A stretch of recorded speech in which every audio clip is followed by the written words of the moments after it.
Let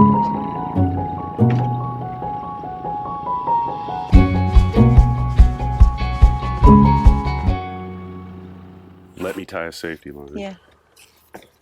Should come off now. I'm just not. Hold on. There we go. Okay. Hope those plastic buckles hold. All right. And this wobbly arm.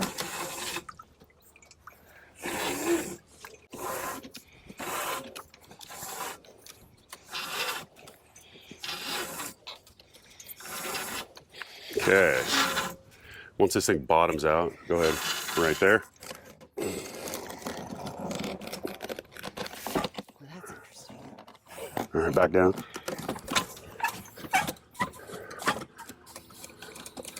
Good. Beautiful. All right, that wasn't too bad. It's time to do a little bit of maintenance. I haven't done any maintenance on this since we bought this thing like 10 years ago. Last time I did it, we had a shed to do it in, and I built a wooden stand, and it was very nice and easy. It's 100 degrees out, 4th of July weekend. Time to do a little maintenance and go out and have some fun on the water. I'm gonna do the spark plugs. I'm gonna change the engine oil.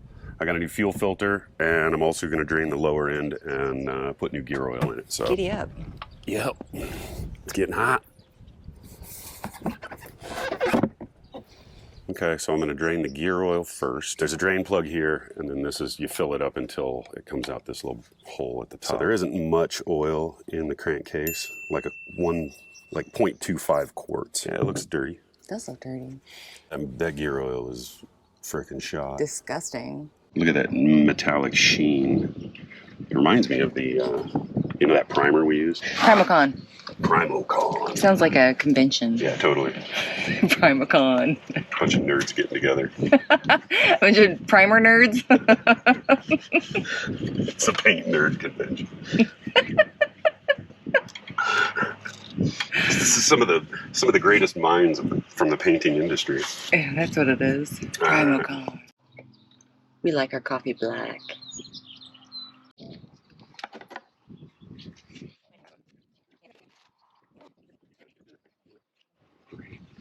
So we got a genuine Honda fuel filter. It was like 15 bucks. I guess you can get the cheaper ones, but sometimes I've read reviews where they said this doesn't fit. There's actually a smaller diameter outlet and a larger diameter inlet.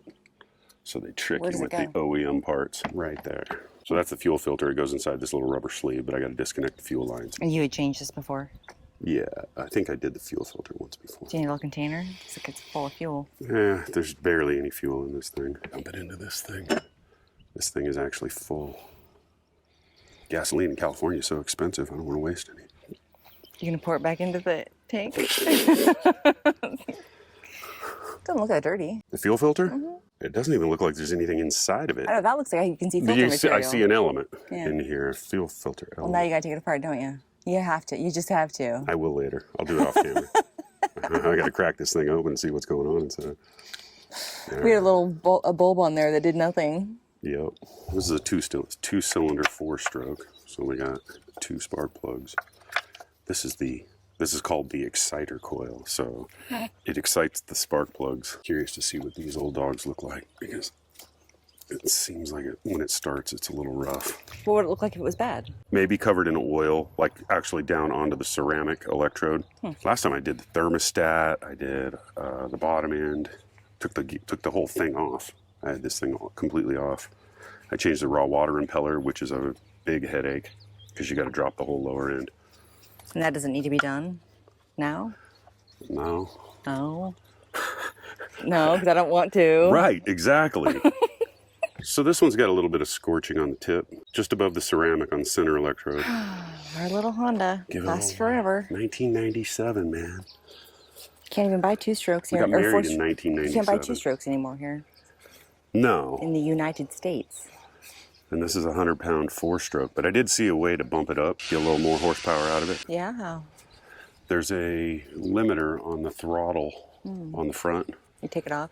Not entirely, you just loosen it and readjust it. I've already checked and set the gap on the spark plug, so you got to bend the electrode a little bit to fit the gap, and it's 0.6 to 0.7 millimeters, which is 26 to 28 thousandths. Gear oil, squirt bottle.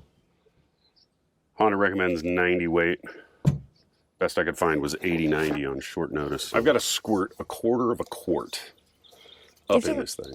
And I've got to be able to push 25% of this up into there. So I don't even know if this is going to work. There it is. With my finger over it? Yeah. Hold on. Let go again. There. Okay, hold it right there. Okay. All right, you can let go. You sure? Yeah. That was a hoot. It worked. Yeah. What do you want to say about that? It worked. So it should take a quart, right? Did you say some pints or something? That's it. They gave it to me. They gave the engine oil in pints, and they gave the gear oil, which is a lesser quantity, in quarts, in decimals. New motor oil in. Clean motor oil. But it looks pretty. It's right up to the top of the hashes.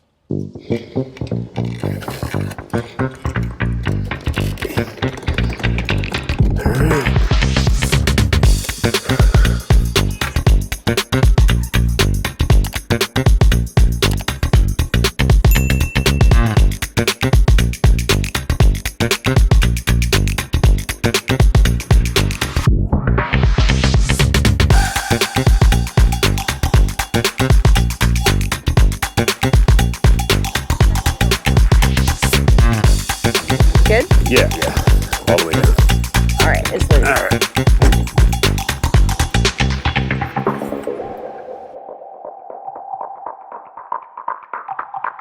What are you doing now? Prime the fuel and pull it until it goes.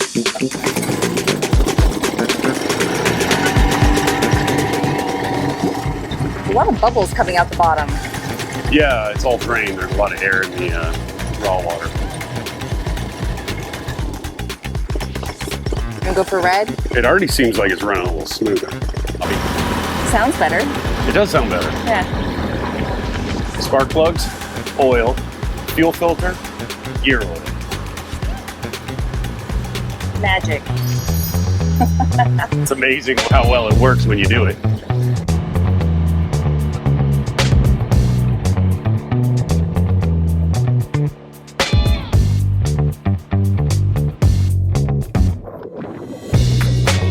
So we are going to clean the grime off the boat.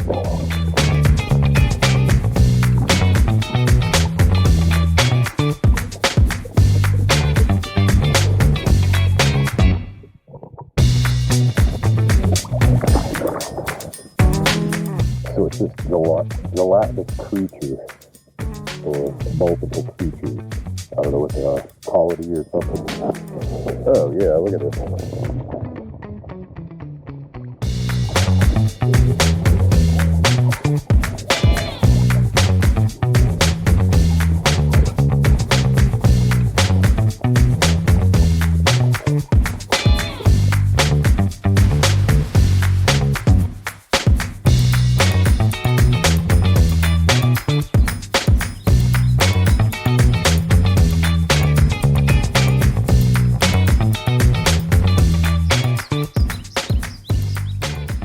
We did it before using Navionics, tracking our GPS.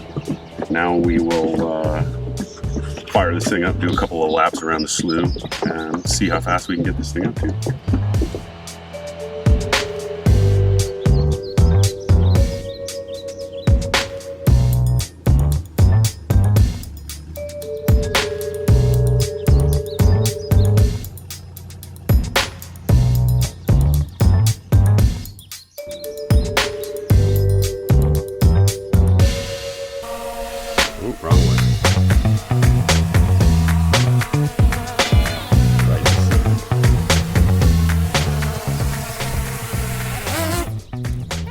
Good.